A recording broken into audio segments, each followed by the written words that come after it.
नमस्कार। तो कल जैसे कि मैंने बता दिया था आप लोगों को कि मैं आज सुनाऊंगी मनोहर श्याम जोशी के उपन्यास। उनका पहला उपन्यास है कुरु कुरु स्वाहा।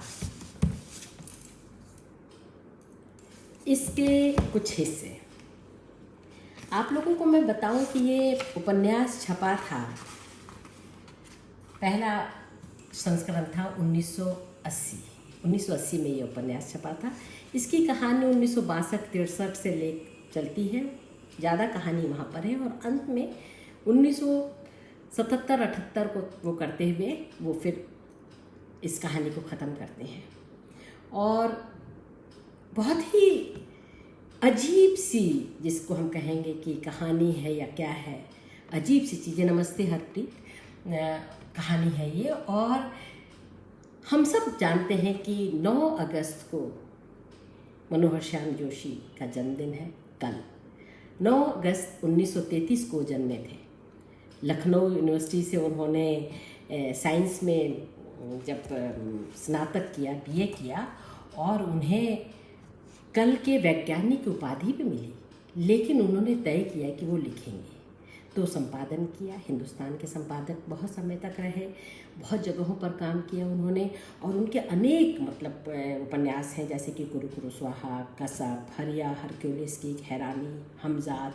क्या पर उन्हें 2005 में बहुत लेट उन्हें मिल तो जाना था कि इसी में मिल जाना चाहिए था कुरु कुरु स्वाहा, क्योंकि अपने आप में ये अद्भुत उपन्यास है, एकदम वर्ल्ड क्लास।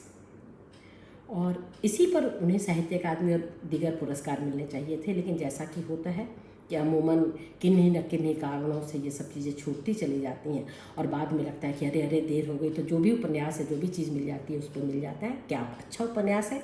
लेकिन कुरु कुरु स्वाहा और कसब, जो उनकी प्रेम कहानी है कसब, उसकी तो इन दोनों उपन्यासों की तो बात ही कुछ और है, जैसे कहेंगे तो। और आप सब लोगों को पता ही होगा, ज़्यादातर लोग, थैंक यू हरप्रीत माला जी, नमस्ते।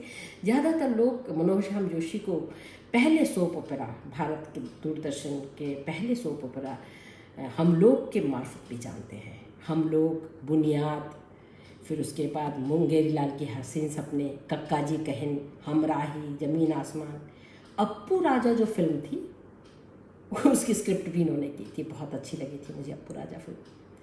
तो ये कहानी जो है वो एक तिमंजले नायक की कहानी है, और उस हिस्से को मैं आप लोगों के लिए पढ़ूंगी, क्योंकि हम एक ही मनुष्य के भीतर कई मनुष्य रहते हैं, और वो मनुष्य वो नहीं होते कि जैसे हम बोलते हैं कि पिता है, एक पुत्र है, एक भाई है, एक वगैरह वगैरह वगैरह, एक प्रेमी है, वो वाला नहीं।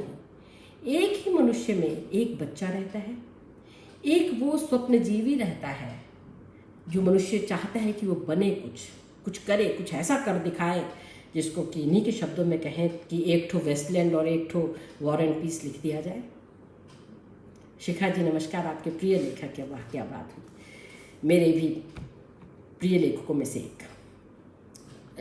और ये जो है, इसमें मनोहर श्याम जोशी का जो किरदार है, यानी इस मनोहर श्याम जोशी का किरदार नहीं, कुरु कुरु स्वाहा का जो किरदार है, उसका नाम मनोहर श्याम जोशी है। उसमें एक बच्चा है जिसका नाम मनोहर है, जो अभी भी अब चाहता है कि वो माँ के पेट पर जो तिल है उस पर हाथ रख के सोए, और बड़ा भावुक सा भी है, जैसे कि बच्चे होते हैं। और फिर एक जोशी जी हैं जिनकी उत्कट इच्छा है कि एक ठो वेस्टलैंड दे दें, और है मनोहर श्याम जोशी जो इन दोनों के बीच में संतुलन करता हुआ एक दुनियादार किस्म का व्यक्ति है। और वो व्यक्ति क्या करता है वो हम इस उपन्यास में देखेंगे। और इस उपन्यास में बहुत लोग हैं, अगर आप देखेंगे तो रथिजित भट्टाचार्य, और सबसे मार्मिक कैरेक्टर है पहुँचेली। या देवी सर्वभूतेषु, अंत उसका इस उपन्यास का इस तरह से होता है, या देवी सर्वभूतेषु भ्रांति रूपेण संस्थिता, नमस्तस्यै नमस्तस्यै नमस्तस्यै नमो नमः। उस पहुँचेली के लिए ही दुनिया में बहुत सारे काम होते हैं। दुनिया में जीना भी उसके लिए है, आय हाय इतराय लो जी, और जीना भी पहुँचेले के लिए और मरना भी पहुँचेले के लिए। क्या होता है फिर और रथिजित भट्टाचार्य। मैं इनको पढ़ने से पहले थोड़ा सा समय लगेगा, अगर आप लोग बोल जाए तो मैं क्या करूं, लेकिन अब मनोहर श्याम जोशी हैं तो अब जोशी जी ही हैं। अरे वाह वाह वाह, जो नई किताब लेकर आई थी, क्योंकि पुरानी जो मेरी किताब है जिसका मैंने चित्र कल लगाया है, या देवी मम चित्तेषु शक्ति रूपेण संस्थिता वाला, वो पहला उसका संस्करण है 1980 वाला। तुरंत हमारे उस समय के दोस्त और अब पतिदेव ने तुरंत ही आते ही बाजार में खरीद लिया था, क्योंकि मनोहर श्याम जोशी उनके बहुत ही प्रिय लेखक हैं। और कैप की, जैसे कि वो अभी बता रहे थे कि कैप की भूमिका भी उन्होंने ही लिखी, कैप के जो ब्लर्ब है उन्होंने लिखा है बाकायदा। तो मैं उसको लेकर आऊँ, क्योंकि ये जो हमारा अजीब सी बात है कि हमारे प्रकाशक महोदय ने इसके शुरू में वो चीज़ें नहीं छापी हैं जो कल मैंने लगा दी हैं, और जिनको मैं आप लोगों के लिए पढ़ करके भी सुनाना चाहती हूँ। एक सेकेंड।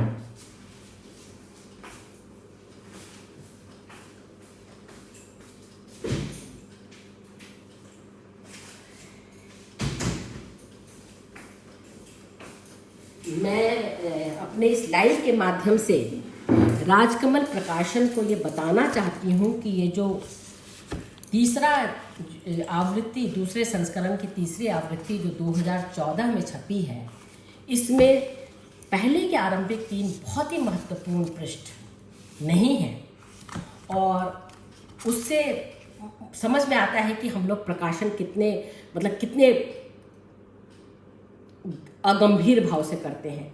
अब ये समर्पण जो है इस किताब का, समर्पित हजारी प्रसाद द्विवेदी और ऋत्विक घटक, इन 2 दिवंगत आचार्यों की पुण्य स्मृति में, इस निवेदन के साथ कि सागर थे आप घड़े में, किंतु घड़े जितना ही समाया। आप लोग जानते हैं दोनों को, हजारी प्रसाद द्विवेदी को भी और ऋत्विक घटक को भी। रथिजित भट्टाचार्य का जो कैरेक्टर है इसमें, वो उन्हीं पर है, ऋत्विक घटक पर। अब इसमें ऋत्विक घटक के कुछ वाक्य जोशी जी ने लिए हैं। पता नहीं क्यों, किंतु ऐसी प्रतीति होती है मुझे कि आधुनिक सभ्यता एक अबोध बच्ची है जिसका चंडिका की मिथक आदि छवि से हठात सामना हो गया है। समूची सभ्यता का अस्तित्व और भविष्य इसी भयंकर साक्षात के परिणाम पर निर्भर है। अपनी इस बात को बेओरबार समझा सकना मेरे लिए कठिन होगा। सुवर्ण रेखा जो फिल्म है उसमें ऋत्विक घटक की इस बात को बाकायदा दिखाते हैं कि सीता नाम की जो लड़की है वो एक रनवे पर जा रही है, बच्ची, छोटी सी बच्ची, और अचानक एक बहुरूपिया के सामने वो आ जाती है। बहुत गजब चीज़ है, इस संसार में मनुष्य बहुत बहुरूपी है, और हमारे मनोहर श्याम जोशी जी और मनोहर में भी हम इस बात को देखेंगे। और दूसरी बात उन्होंने एक याद करके लिखी है, स्वर्गीय हजारी प्रसाद द्विवेदी मौज में आकर गप को गल्प का पर्याय बता देते थे। उनकी इच्छा थी कभी सुविधा से कोई मॉडर्न गप लिखने की। स्वर्गीय ऋत्विक घटक कभी कभी हंसी में सिनेमा के लिए पुराना शब्द बायोस्कोप प्रयुक्त करते थे। उनका यह मजाक दुधारा हुआ करता था। कुरु कुरु स्वाहा दृश्य और संवाद प्रधान गप बायोस्कोप है। अतिरिक्त आग्रह करता है कि पढ़ते हुए देखा सुना जाए। गप है, बायोस्कोप है, इसलिए उसमें वर्णित सभी स्थितियाँ, सभी पात्र सर्वदा कपोल कल्पित हैं, और सबसे अधिक कल्पित है वह पात्र जिसका जिक्र इसमें मनोहर श्याम जोशी संज्ञा और मैं सर्वनाम के साथ किया गया है। तो ये पेज इसमें हमारे जो इस वाले नए में जिसमें ज़्यादा चमकदार राइटिंग है उसमें नहीं है। सुनीता हेलो, तुम आई, बहुत प्यारा लग रहा है। तो अब चलिए हम इसको पढ़ें।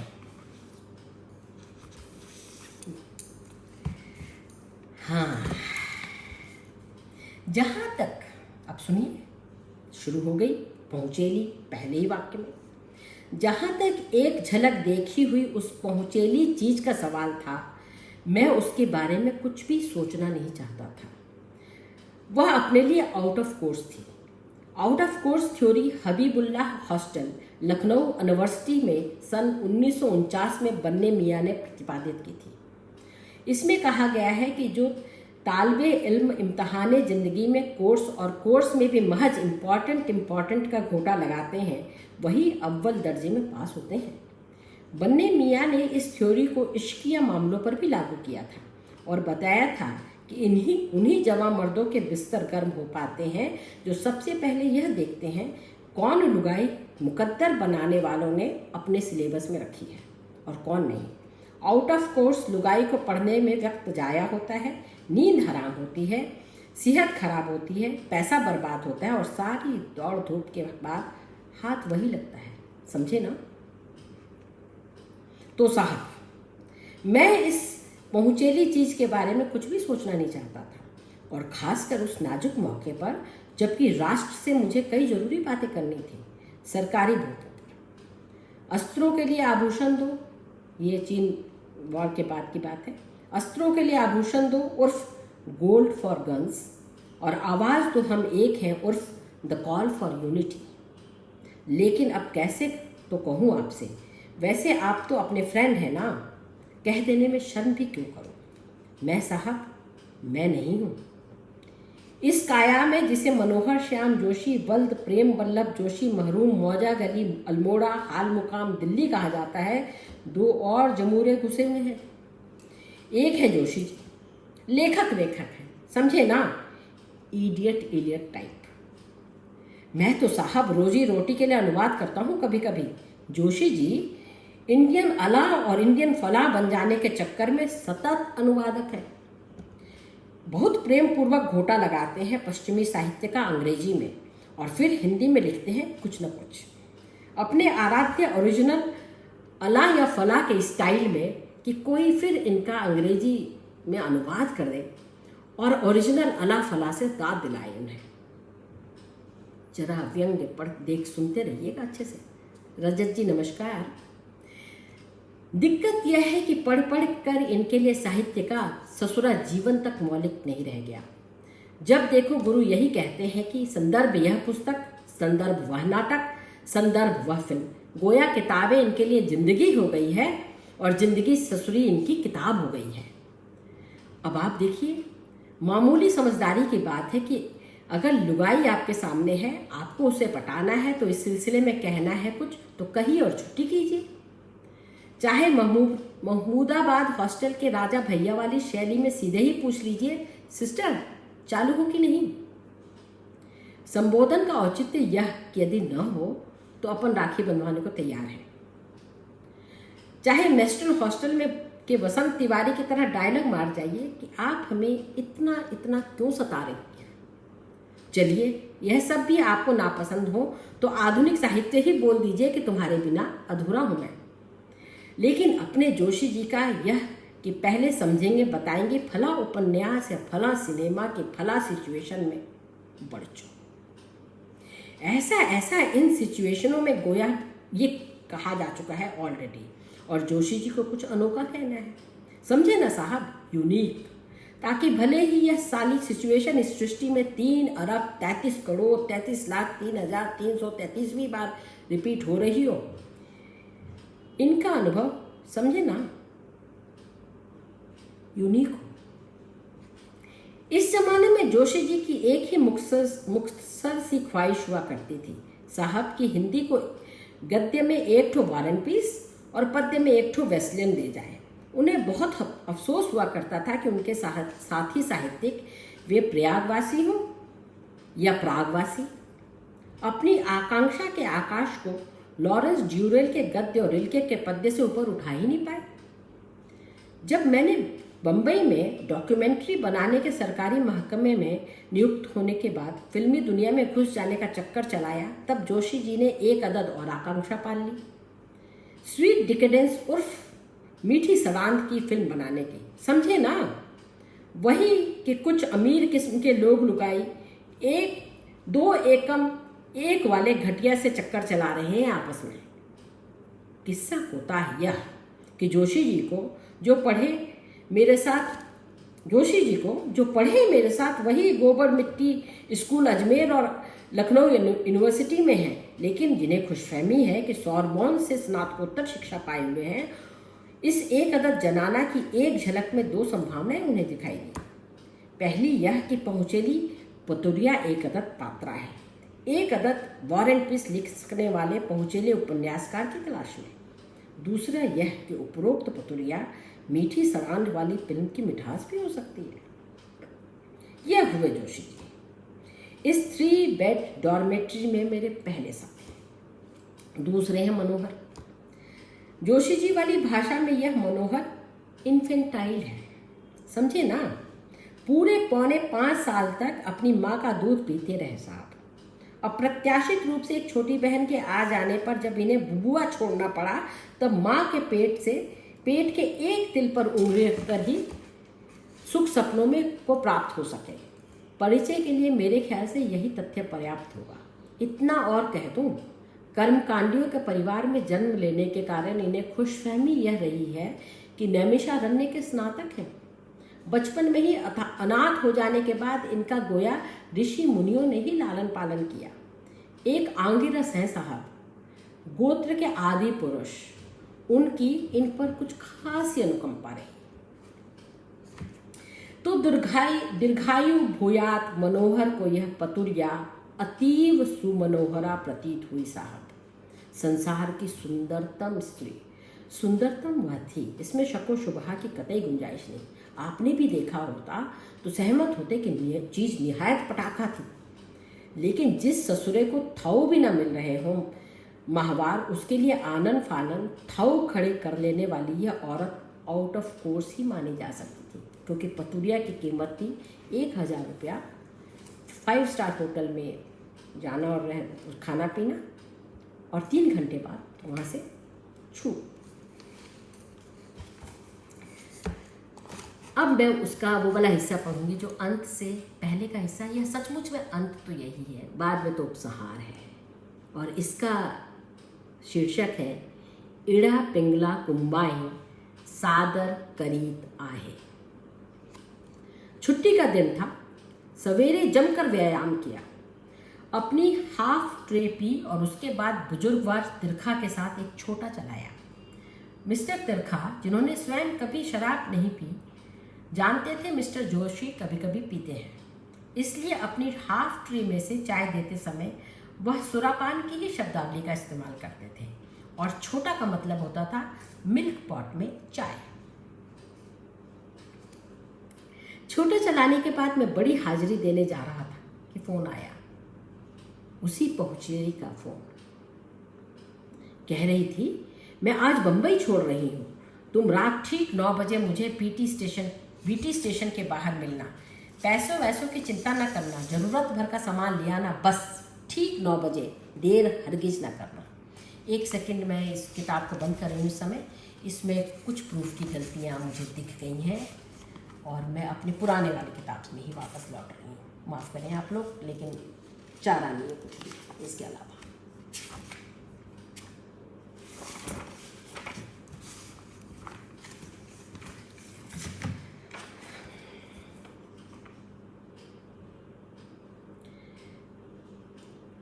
छोटा चलाने के बाद मैं बड़ी हाजिरी देने जा रहा था कि फ़ोन आया, उसी पहुँचेली का फ़ोन।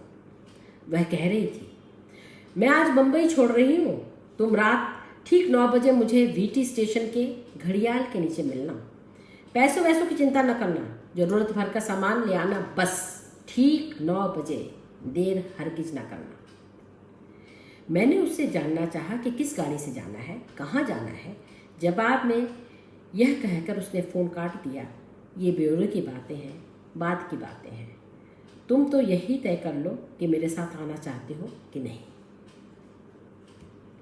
मैं और जोशी जी दोनों सहमत थे कि बगैर मंजिल बताए हुए दिया गया यह निमंत्रण भी पहुँचेली की झांसीबाजी का ही एक नमूना है। इसे स्वीकार करने का कोई प्रश्न ही नहीं उठता, और फिर बगैर दफ्तर से छुट्टी लिए आखिर में कहीं जा सकता था। जब मनोहर ने अपनी उंगली छुटके पंप के स्विच पर जमा कर रख ली, तब मैंने कह दिया, अच्छा ठीक है, चलेंगे। इसके बाद मैं जुट गया अपनी हेरा फेरी में। कहाँ जुट गया? अपनी हेरा फेरी में। पहला काम मैंने यह किया कि उस दिन दवाई नहीं खाई, ताकि बिना किसी खतरे के शराब पी सकूं। मैं कभी इस काम के बहाने कभी उसके तमाम अपने उन दोस्तों के यहाँ पहुँचा जो पीते थे, पिलाते थे, और मैंने पी।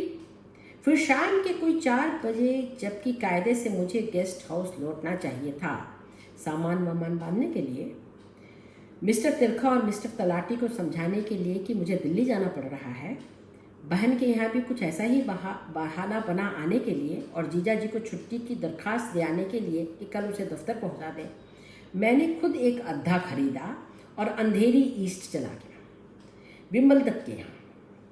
मैंने मनोहर को बताया कि दादा की कुशल जानने के लिए विमल से मिलना जरूरी है। इस प्रकार अपने को वीटी स्टेशन से काफ़ी दूर पहुंचाकर मैंने विमल के साथ पीने, विमल की कविताएं सुनने और दाता के संबंध में बातचीत करने में अपने को उलझा दिया। विमल ने बताया, दादा थोड़ा पगला से गए हैं। पिछले दिनों अपने अभिनंदन में आयोजित एक समारोह में स्वयं आयोजकों को गालियां सुना दी उन्होंने। मैंने विमल की पत्नी का यह आमंत्रण सहर्ष स्वीकार कर लिया कि रात का खाना वहीं खा लो। मनोहर ने कहा 9 बजे वीटी पहुंचना है, लेकिन जब भाभी ने कहा खाना फौरन बना देगी तो मैं आराम से बैठ गया। ये हमारे मनोहर श्याम है, देख लीजिए। हेरा फेरी के अंतर्गत मैंने जोशी जी को विमल की संथालिन नौकरानी से टूटी फूटी बांग्ला में उलझाने की कोशिश भी की ताकि जोशी जी भी उलझ जाए। मैंने उसे सिगरेट की डिब्बी और पान लाने के टिप के तौर पर 10 के नोट का सारा छुट्टा दे दिया। गोया इस बात का प्रबंध कर दिया कि अगर मनोहर जिद करे टैक्सी से जाने की तो जुगाड़ ही न हो सके।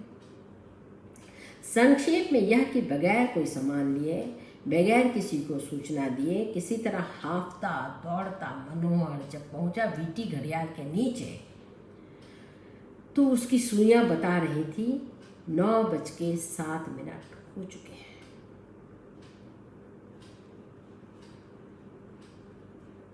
मनोहर पिनपिनाया, लेकिन मैंने उससे कहा 7 मिनट की ही तो देरी हुई है, और कौन उसने वीटी के घड़ियाल से अपनी घड़ी मिला रखी है, उसे तो आदत है इंतजार कराने की। मनोहर 6 मिनट घड़ियाल के नीचे छटपटाता रहा और फिर बेचैन होकर इंक्वायरी में पहुंचा यह पूछने कि इस समय कौन सी गाड़ियां छूट रही हैं। यह खासा बेतुका सवाल था। क्लर्क ने झल्लाकर उसके जवाब में खुद पूछा, आपको जाना किधर है, ऐसा बोलो। मनोहर ने कहा, प्लीज मेरी बात समझने की कोशिश कीजिए। फर्ज कीजिए किसी ने 9 बजे वीटी के बाहर बुलाया हो यह कहकर कि उसे कहीं जाना है, तो कौन कौन सी गाड़ी लेने वह आया हो सकता है। मस्खरे ने जवाब दिया, वह वीटी का बाहर से कोई विक्टोरिया गाड़ी लेने के भी आया हो सकता है। मनोहर ने कहा, प्लीज प्रिज्यूम। क्लर्क ने उससे कहा, how do you presume I am paid by the how do you presume I am paid by the railways to presume. दारू जास्ता पिया का है। उन्होंने कहा, प्लीज प्लीज। क्लर्क ने कहा, मैं इधर अक्खा रेलवे टाइम टेबल पढ़ने को अपॉइंट नहीं हुआ है। आपको ट्रेन का अराइवल डिपार्चर देखने का हो तो बोर्ड है। मनोहर ने अपने आप को कोसा कि पहले यह बात को नहीं सूझी। वह बोर्ड के पास पहुंचा। वह उसे थोड़ा गोरख धंधे सा लगा। नशे में किसी तरह वह यह समझ पाया कि इस वक्त 3 गाड़ियां आती हैं। पहली 9:30 पर, दूसरी 10 पर और तीसरी 10:30 बजे। जाहिर है तीनों के प्लेटफॉर्म अलग अलग थे। घड़ी अब सब 9:20 बजा रही थी। मनोहर बगैर प्लेटफॉर्म टिकट लिए भीतर घुस गया। प्लेटफॉर्म नंबर 10, एक बेहतरीन दृश्य, प्रसंग बकौल जोशी। अब जोशी जी दृश्य दिखा रहे हैं, देखते रहिए। कई कहानियां शुरू हो रही हैं, कई खत्म।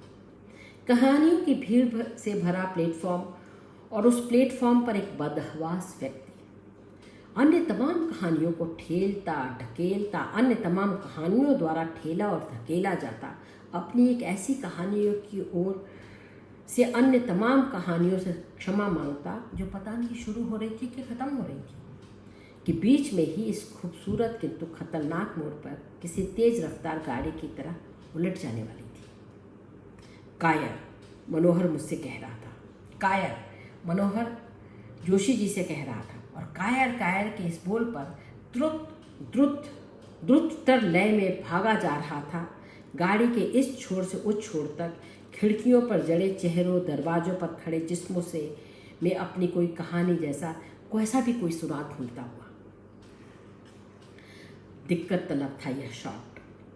जोशी जी के अनुसार दिक्कत तलब मगर बहुत प्रभाववत, बशर्ते प्लेटफॉर्म पर खड़े लोग उजबक की तरह कैमरे की ओर ना देखें। यह क्या माजरा है। मनोहर दौड़ लिया, पहले बीच के डब्बे से इंजन तक और फिर इंजन से वापसी में गाड़ी के अंत तक। वह कहीं नहीं दिखी। मनोहर ऐसा दुखी हुआ कि जैसे इससे कह दिया गया है कि अब तो तुलकुतिया को नहीं छू सकता, जैसे इससे कह दिया गया हो कि तेरी जो वह टूटी हुई चीनी मिट्टी की गुड़िया थी ना, वह हमने फिकवा दी है। मैंने कहा, सुन बालक, यह ट्रेन बस छूटने को है, खिड़कियां दूसरी ओर भी होती हैं और यह कतई जरूरी नहीं कि हर मुसाफिर खिड़की से झांके, खासकर वह झांसेबाज जिसकी तुझे तलाश है। सुन बालक, वह थर्ड सेकंड में तो जा नहीं सकती, फर्स्ट में ही होगी। फर्स्ट क्लास की भी हर बोगी भीतर से तलाशने की जरूरत नहीं। बाहर जो रिजर्वेशन चार्ट लगे होते हैं उन्हें देख, और अगर उसमें झांसों में कोई पैटर्न है तो तू देवी का कोई नाम ढूंढ। दूसरी ही बोगी पर चिपके रिजर्वेशन चार्ट से उद्धार होता नजर आया और सो भी थोक के भाव। ई कंपार्टमेंट में थी मिसेस भागवती अरोड़ा, मिसेस दुर्गावती शर्मा, मिस तारा पांडे और मिस महामाया सेनगुप्ता। ई कंपार्टमेंट का दरवाजा बंद था। बाहर घोषणा गूंज रही थी, 33 down Mahalakshmi express Bombay to Bangalore via Hyderabad is about to leave from platform number 12। Manohar सकुचाया, फिर उसने दरवाजा ठकठकाया।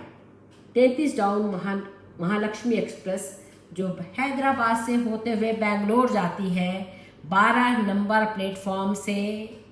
मनोहर ने फिर दरवाजा ठकठकाया। एक देवी ने दरवाजा खोला, यह नहीं। मनोहर ने अन्य 3 देवियों को निहारा, ये भी नहीं। अब देवियों ने उसे संयुक्त रूप से निहारा। वह पानी पानी होने लगा। फिर भी उसने कहा, मिस महामाया सेनगुप्त।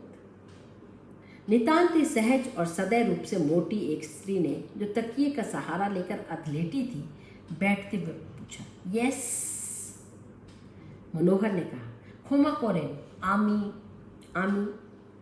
मुट्टो बोली, यस। मनोहर ने कहा, आमी सोचलाम जे आपनी एकटी अन्य महामाया सेनगुप्त। जब तक वह सोचलाम को ठीक करके भावलाम कहता, मुट्टो फिच्च से हंसी और बोली, एकला हम काफी महामाया नहीं जोशी भाई। आखिर में उसने क्या जोशी भाई कहा या मोशाई या जोशाई?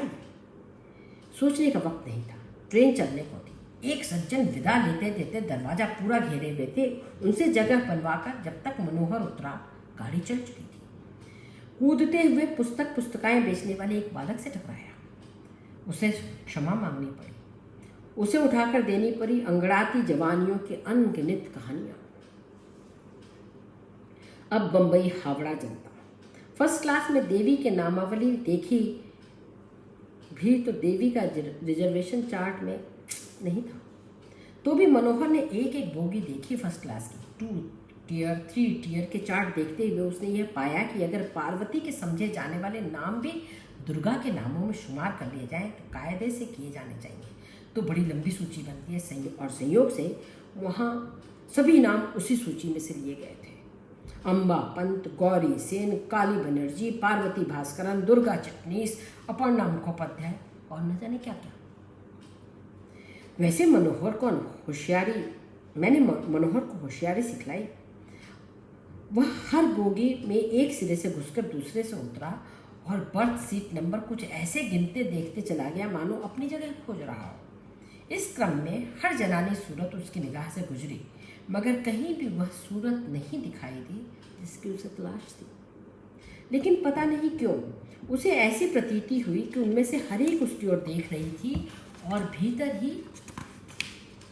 भीतर गंभीर रूप से मुस्कुरा रही थी। वह गाड़ी भी चली गई। अब मनोहर रुआंसा हो चला था। मैंने उसे धीरज बंधाया और कहा, उसने 9 का वक्त दिया था, इसका मतलब यही है कि वह 10:30 बजे वाली गाड़ी से जा रही होगी। तुम फौरन यहाँ से हट जा। नहीं तो 9:30 तक बाहर ही उससे मुलाकात हो जाती। कहाँ हट गए तुम बेटी के पास से। लेकिन इस गाड़ी में यहाँ से वहाँ तक देवी का कोई नाम नहीं था। रिजर्वेशन चार्ट में मनोहर को यहाँ तक फितूर सवाल हुआ कि उसका नाम पहुँचेली माने, और अगर किसी भी नाम के में अंग्रेजी का पी कहीं हो अलग से तो उस पढ़ले दर्जे की पहली बाज की उपस्थिति का संकेत समझे। इस सदप्रयास में उसकी एक मिस पी सुशीला से मुठभेड़ हुई और एक मिसेस पी एन गुप्ता से। मिसेस गुप्ता ने इस टाकू झाकू को रेलवे पुलिस के हवाले करने की धमकी भी दे दी। मैं बहुत मुश्किल से उसे छुड़वा कर लाया। अब मनोहर ने उस एक डिब्बे को छोड़कर बाकी सबका बार बार मुआयना किया कि कहीं वह पहुँचेली सूरत दिख पड़े, लेकिन नहीं, कहीं नहीं। मैं बराबर उसे यह कहकर बाहर ले जाने की कोशिश में था कि क्या पता वह वही घड़ियाल के नीचे खड़ी हो। आखिर वह मेरी बात मान गया। वह मुख्य द्वार पर पहुंचा ही था कि सहसा रुका, बोला, मुझसे भूल हुई और तूने भी धोखा दिया। देवी का एक और नाम है, डी से धूमावती। बीच वाली फर्स्ट क्लास बोगी के चार्ट पर लिखा था कुछ डी से। तूने धोखा करके उसे दयावती पढ़ा। कूपे के लिए था वह नाम, और कूपे में देखा भी था एक औरत अकेली चादर ओढ़कर लेटी हुई थी और ऊपर की बर्थ में भी कोई नहीं था। उस औरत के सफ़ेद बाल देखकर तूने कह दिया कि यह कोई बुढ़िया है, लेकिन बुढ़िया भी होती है देवी, विधवा भी होती है रे, धूमावती कहते हैं लोग, और तू ही कह रहा था कि मेरी माँ विधवा है, दुखियारी है। और वह घूमा और उसने देखा बीच वाली बोगी के दरवाजे पर खड़ी एक विधवा, एक बाह बढ़ाए हुए थी वह, एक गदोली पसारे हुए थी वह। पता नहीं किससे कुछ वापस लेना चाहती थी कि किसी को कुछ लौटाना चाहती थी। एक ऊबी ऊबी सी आवाज़ घोषणा कर रही थी, 57 डाउन पठानकोट एक्सप्रेस बरास्ता झांसी प्लेटफॉर्म नंबर 10 से छूटने वाली है। गार्ड ने सीटी दी। गिरता पड़ता मनोहर प्लेटफॉर्म पर पहुंचा। फर्स्ट क्लास की बीच वाली बोगी के पायदान पर एक हाथ पसारे खड़ी थी कोई अनजान बुढ़िया। कुछ और साफ देखने पर मनोहर ने देखा उस पायदान पर खड़ी थी उसकी अपनी विधवा माँ। कुछ और भी देखा तो पाया वहाँ खड़ी थी वही बहुरूपन पहुँचेली विधवा के वेश में। कुछ और ध्यान दिया तो वह धूमावती थी, वैसी ही जैसी की लगती है वेंकटेश स्टीम प्रेस मुंबई में छपे 10 महाविद्या के चित्रों में। केवल इतना ही कि सूप नहीं था हाथ में, मात्र एक पसरी हुई गदोली थी जो पता नहीं रेजगारी वापस मांग रही थी या पैसे स्वयं देना चाहती थी चाय वाले छोकरे को। तो वह चाय वाला छोकरा, वह मुंडू पहाड़ी, यह मनोहर दौड़ता हुआ बढ़ता ही गया उस पसरी हुई गदोली की ओर। दौड़ा विदा होती किसी अन्य सिरे से शुरू होने के लिए कहीं और जाती, तमाम अन्य कहानियों की उपेक्षा करता हुआ अपनी कहानी की गदोली की ओर। सबसे बड़ी बकवास का यह प्रसंग, घनीभूत भावुकता का यह प्रसंग उसका ही था। इसलिए मुझे और जोशी जी को धकिया दिया था मनोहर ने। न मैं गाड़ी के नीचे आने की बात सोच पा रहा था, न जोशी जी यह सोच पा रहे थे कि दादा इससे भी आगे की बोगी में यह शॉट लेने के लिए विशेष चौड़ा पायदान बनवाए हुए हैं कि नहीं। दौड़ा मनोहर यह कहता हुआ कि जब तक गंगा कुरुक्षेत्र है तब तक दौड़ूंगा इसी गदोली की ओर। दौड़ा उसी आश्वासन से जिससे नींद में खोजती है तर्जनी माँ के उदर पर तिलकुटिया को। दौड़ा उसी करुण आकुलता से जिससे चाहता है भैं भैं भैं नाभि प्रदेश में, बल्कि उससे भी नीचे क्रंदन करता हुआ वह छुटका सा पंप। दौड़ा उसी उन्मत्त विह्वलता से जिसे ओंकार की टंकार गुंजाकर ब्रह्म को लक्ष्य कर छोड़ा गया आत्मा का शर अप्रमत्त बढ़ता है ब्रह्म को बीधने। याचिका है कि दायनी, यह न जानना चाहते हुए वह दौड़ा उस पसरी गदोली की ओर। कहानियों से बंधे उस प्लेटफॉर्म पर वह दौड़ा उस उस गदोली की ओर। गति पकड़ रही थी गाड़ी और उस गाड़ी के साथ जाती वह गदोली। छूट रहा था प्लेटफॉर्म, कुछ और झुकी वह विधवा, कुछ और फैला दिया उसने अपना हाथ। दौड़ते हाफते मनोहर ने भी बढ़ा दिया अपना हाथ। प्लेटफॉर्म के छोर पर भी गाड़ी एक बढ़ा हुआ हाथ दूसरे को पकड़ने को था। पास आ गई थी उसकी वे उंगलियां, रेजगारी लेने देने वाली ये उंगलियां, गंदे नोटों को गिनते सहेजते और गंदा करने वाली वे उंगलियां, उस मुड़ी सिकुड़ी गठीली झुर्रीदार उंगलियों के। और स्पर्श के उस एक क्षणांश में मनोहर ने देखा उंगलियां झुर्रीदार नहीं है। और फिर गिरते गिरते मनोहर ने देखा वह कोई बुढ़िया विधवा नहीं है। गिरते गिरते उसने देखी संसार की सुंदरतम स्त्री, कामनाओं की कामना, कल्पनाओं की कल्पना, 16 श्रृंगार किए खड़ी हुई वहाँ प्लेटफॉर्म के पार जाती उस गाड़ी के पायदान पर। और फिर गिरकर धूल धूसरित होकर उसने देखी प्रकाश के वेग से चलने वाली बगैर रेल और पहियों की एक नीली सर्पिल गाड़ी, जिसके कमल जैसे पायदान पर खड़ी थी वह सदा सुहागन और दामनी से चमक रही थी उसकी एक गदोली।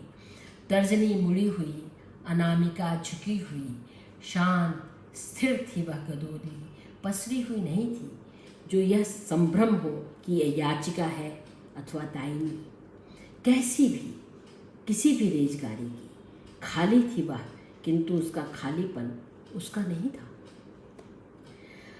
अब जब मनोहर उठा उस अकेले अंधेरे प्लेटफॉर्म पर, तब उसने कहा, क्या कहा उसने जो कभी नहीं बोलता अप्रिय, उसने कहा, कमीनों, जो भी तुम लिए हुए हो हाथ में अपने, अतीत की अक्षय आचमनी, वर्तमान की विदग्ध वर्तिका, अनागत का अमोघ अस्त्र या कोई झूठ झूठ झूठ, जो भी तुम लिए हो हाथ में अपने, और इस हथियार के चमत्कार का आश्वासन देने वाली, सौगंध खाने वाली जो भी रचा हो तुम नाम तुमने अपनी जननी का, क्रांति, शांति, विज्ञान, संस्कृति, जो भी जैसा भी जब जब रचा हो नाम तुमने, कमीनों, विधवा है तुम्हारी जननी, विधवा है तुम्हारी शक्ति, और वह तुमसे सुहागिन हो भी नहीं सकती।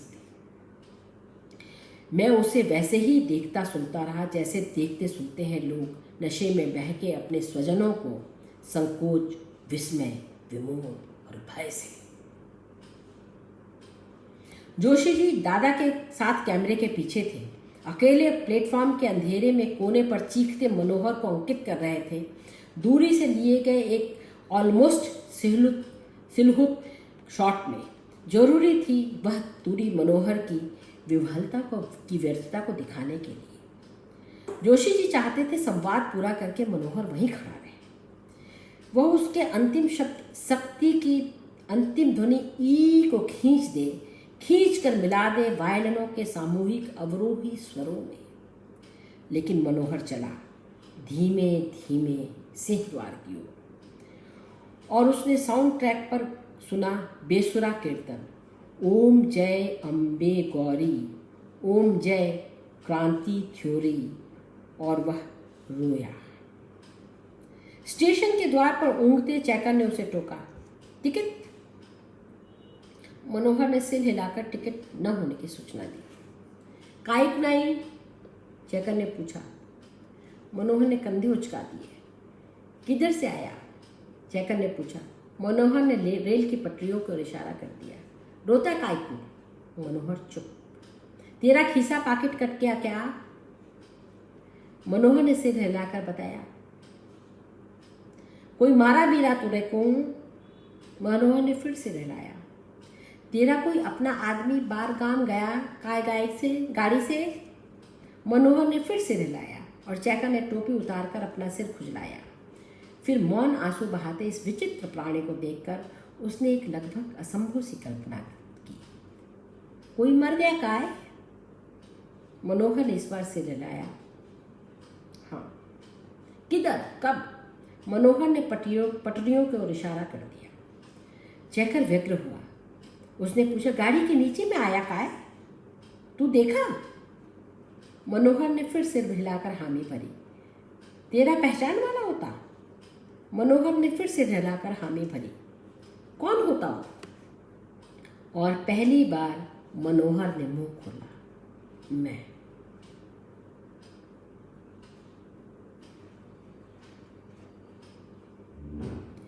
चेकर ने एक बार उसे सिर से पांव तक देखा और कुछ समझते हुए मुस्कुराते हुए कहा, तू मर गया?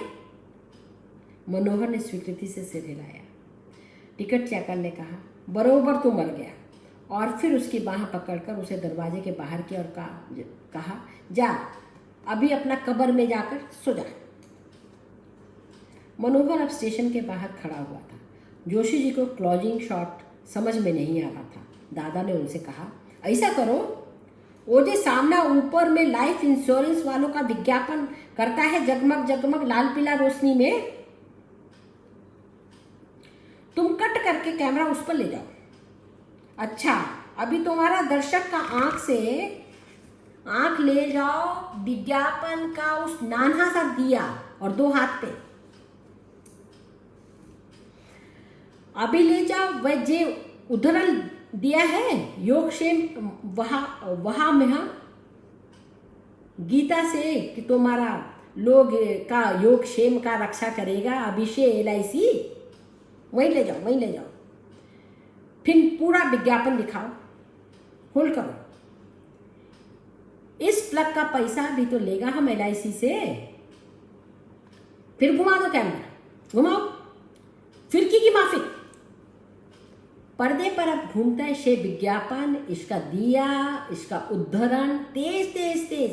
आखिर में कुछ नहीं, बस लाल पीला रंग का सुदर्शन चक्र जैसा घुमाओ। और साउंड ट्रैक में हम डाल दिया है हेमंत का आवाज में। कहाँ डाल दिया है, सुनो। या देवी सर्वभूतेषु भ्रांति रूपेण संस्थिता, नमस्तस्यै नमो नमः।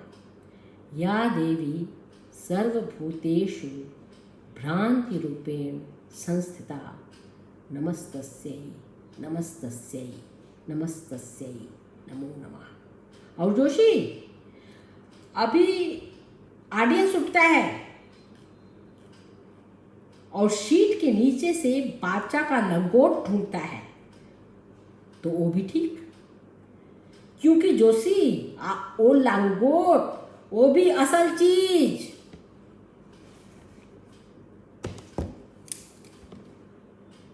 या देवी सर्वभूतेषु भ्रांति रूपेण संस्थिता। यह संसार कुछ ऐसा ही है, और हम इसमें घूमते हैं, ढूंढते हैं अपने लिए कोई सार्थकता। जोशी जी कुरु स्वाहा लिख करके एक ठो वेस्टलैंड और एक ठो वॉर एंड पीस, मुझे लगता है उन्हीं की टक्कर की एक चीज़ दे गए। आप लोग जरूर पढ़िए इसे, और पढ़ते हुए सोचिए, जल्दीबाजी मत कीजिएगा। ये उपन्यास रुक कर पढ़ने की बात कहता है। रुकिए, देखिए, शब्द पढ़िए, फिर देखिए। ये देखने वाला बायोस्कोप है, सुनने वाला गप है, और असल कहानी यही है। जोशी जी को प्रणाम। वे होते तो क्या बात होती, लेकिन उनकी जो धर्मपत्नी भगवती जोशी जी, उन्होंने मुझे पढ़ाया है लेडी श्री राम कॉलेज में, तो उन्हें भी प्रणाम।